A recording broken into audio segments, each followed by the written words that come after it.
সম্পাদ্য রাখছি সম্পাদ্য 4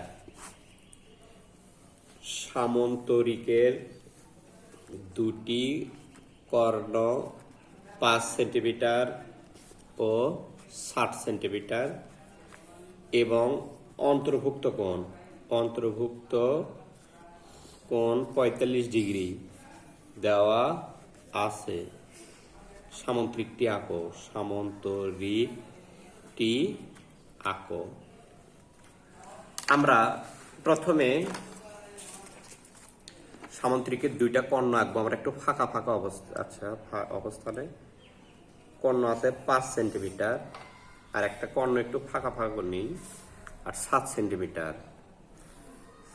সেন্টিমিটার কোণ কত দেওয়া আছে 45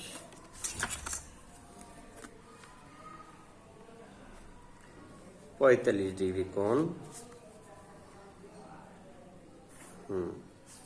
45 ডিগ্রি কর্ণ আমরা এটা লিখলাম, এটা এ এটা বি, এটা দুটি কর্ণ, এটা কর্ণ আর কোণ এক্স 45 ডিগ্রি। এটা অঙ্কনের জন্য আমার প্রথমে যেটা কাজ হবে, আমরা যে কোনো রেখা বি নিব, আমরা বি নিব, বি থেকে এর সমান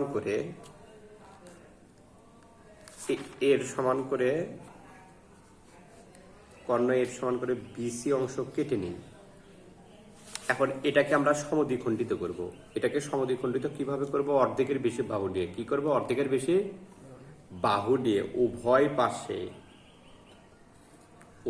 পাশে বিসি কে কেন্দ্র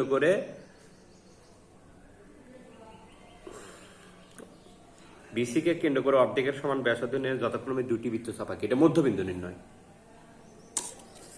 বৃত্তচাপ এটা যে বিন্দু ছেদ করছে এটা আমরা মধ্যবিন্দু নির্ণয় করলাম। বিসি এর মধ্যবিন্দু ও নির্ণয় করলাম। কি নির্ণয় করলাম? ও। এখন এই মধ্যবিন্দু ওতে এক্স কোণের সমান করে কোণ আঁকি। কার সমান করে কোণ আঁকবো? এক্স কোণের সমান করে কোণ আঁকি। এই পাশে বাম পাশে এক্স কোণের সমান করে কোণ আঁকবো। এখন এই মুখের মাপে কেটে নেব।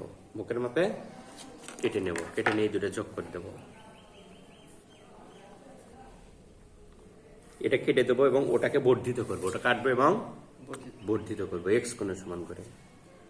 এরপরে কর্ণ বীর মধ্যবিন্দু নির্ণয় করব। কর্ণ বীর একটা ওটার সমান করে কাটে নিয়ে মধ্যবিন্দু আর একটা ওখানেই মধ্যবিন্দু কেমন করে করতে হয়? অর্ধেকের বেশি মাপ নিয়ে।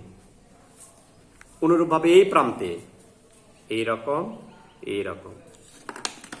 এটা যে বিন্দু ছেদ করলো এই যে কেটে নিলাম। এটা হচ্ছে b/2। এটা কি হলো? b/2। এখন এই b/2 সমান ব্যাসার্ধ নেব। কার সমান ব্যাসার্ধ নেব? b/2 সমান ব্যাসার্ধ নিয়ে এও থেকে উভয় পাশে কাটে নিয়ে এও থেকে কি করব? উভয় পাশেই কাটবো। এরা যথাক্রমে এ ও ডি বিন্দুতে ছেদ করে। এখন এ কমা সি যোগ করব। এ কমা সি, এ কমা বি, বি কমা ডি, এবং সি কমা ডি যোগ করি। তাহলে এ বি সি ডি হবে আমাদের উদ্দিষ্ট সামন্তরিক।